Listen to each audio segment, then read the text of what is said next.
Jeg står lige her i det nordlige Thailand i dag.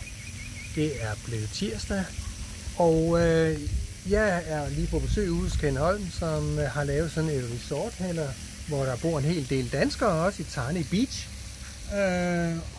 Så er jeg til herud og besøger nogle landsmænd i dette skønne sted her i det nordlige Thailand.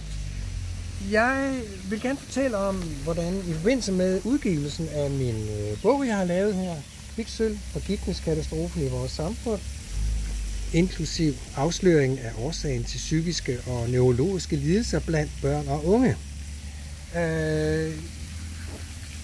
Det var faktisk således, at de 25 år, hvor jeg var aktiv tandlæge i Horsens for en stor del af tiden, der havde jeg jo kunder, som var syge af kviksølv, og som kom for at blive rådgivet og hjulpet med at vurdere, om de var syge af kviksølv. Og hvis de var det, så var der nogle af dem, jeg skiftede amalgamfyldningerne på en sikker måde, så de ikke blev syge selv. Det er derfor, man ser på billedet her, hvordan en patient er beskyttet, men personalet er også beskyttet. Det ser man jo ikke i Danmark i øvrigt. Men sådan skal fremtiden være, fordi problemet eksisterer stadigvæk. Jeg skriver hernede under, at bogen også afslører årsagen til de psykiske og neurologiske lidelser blandt børn og unge. Jeg lagde jo mærke til i de senere år, når patienter fortalte om deres familie, at mange af børnene også havde psykiske sygdomme. Jeg kunne se et mønster i det, og det er faktisk noget af baggrunden for, at jeg har nu forsket i 5 år og set, hvordan sammenhængene er, og at det skyldes kviksølv, og at de børn er blevet forgiftet i livmoderen, fordi deres mødre var forgiftet af amalgam, som jo består af 50% kviksølv.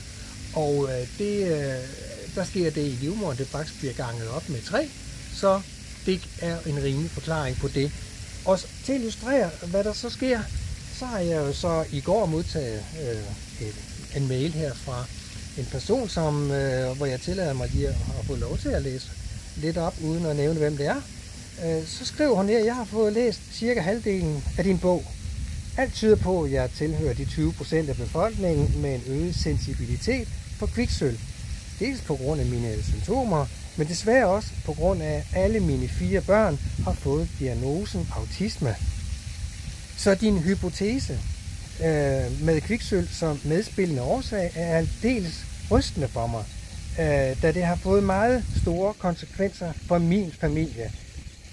Jeg er af den overbevisning, at autisme er genetisk forårsaget, og biologisk far til mine børn har selv fået konstateret autisme. Så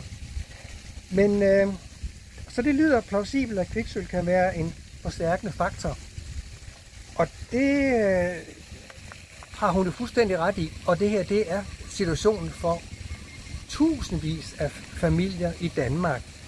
Men det kan man læse om i denne her bog. Så god læselyst.